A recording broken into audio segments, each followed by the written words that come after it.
হাতির তাণ্ডবে ফসলের ব্যাপক ক্ষতি। সাম্প্রতিক সময়ে পশ্চিমবঙ্গের বিভিন্ন এলাকায় বুনো হাতির পাল কৃষকদের ফসলের ব্যাপক ক্ষতি হচ্ছে। জনবসতি এবং চাষের জমির ওপর হাতির আক্রমণ কৃষকদের জীবন ধারণের ওপর মারাত্মক প্রভাব ফেলেছে এবং জনজীবনে ঝুঁকি বাড়াচ্ছে। বিশেষত গোয়ালতোড় গড়বেতা থানা রোড শালবনী এলাকায় দীর্ঘ কয়েক বছর ধরে ব্যাপক তাণ্ডব চালাচ্ছে হাতি। সমস্যার কারণ বনভূমির অভাব, কারণ বনের ওপর মানুষের বসতি স্থাপন এবং বনভূমি ধ্বংসের ফলে হাতির আবাসস্থল সংকীর্ণ হয়ে আসছে। বনের প্রাকৃতিক খাবার কমে যাওয়ায় হাতিরা ফসলের জমিতে হানা দিচ্ছে এবং ফসল খেয়ে নিচ্ছে। নদী, বন এবং কৃষি জমির মেলবন্ধন হাতির চলাচলকে সহজ করে তোলে, যা ফসলের ওপর আক্রমণ বাড়িয়ে দেয়। হাতিরা প্রধানত ধান এবং ভুট্টা অন্যান্য ফসলের জমিতে ঢুকে সেগুলোকে নষ্ট করে দিচ্ছে।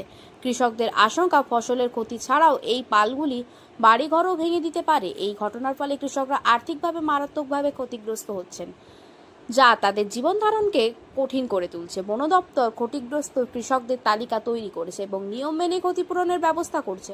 হাতির পালকে এলাকা থেকে সরিয়ে নিয়ে যাওয়ার জন্য বন বিভাগের সাথে কথা বলা হয়েছে। কর্মকর্তারা এবং স্থানীয় বাসিন্দারা হাতির দলকে তাড়িয়ে দেওয়ার জন্য, তাদের চলাচলের পথ নিয়ন্ত্রণ করার জন্য বিভিন্ন প্রতিরোধমূলক ব্যবস্থা গ্রহণের জন্য আবেদন করছেন। মানব হাতি সংঘাত কমাতে বনভূমি পুনরুদ্ধার এবং হাতি চলাচলের জন্য করিডোর তৈরি করা প্রয়োজন। প্রতিরোধমূলক ব্যবসা হিসেবে বন্যপ্রাণী বিশেষজ্ঞদের দ্বারা হাতিদের আচরণ পর্যবেক্ষণ করা এবং তাদের চলাচলের প্যাটার্ন বোঝা জরুরি। কৃষকদের প্রশিক্ষিত করে তোলা এবং সচেতন করা, যাতে তারা হাতি তাড়ানোর জন্য সঠিক পদ্ধতি ব্যবহার করতে পারে। স্থানীয় প্রশাসন এবং বন্যপ্রাণী সংরক্ষণ সংস্থাগুলির যৌথ উদ্যোগে একটি সুসংহত পরিকল্পনা গ্রহণ করা প্রয়োজন।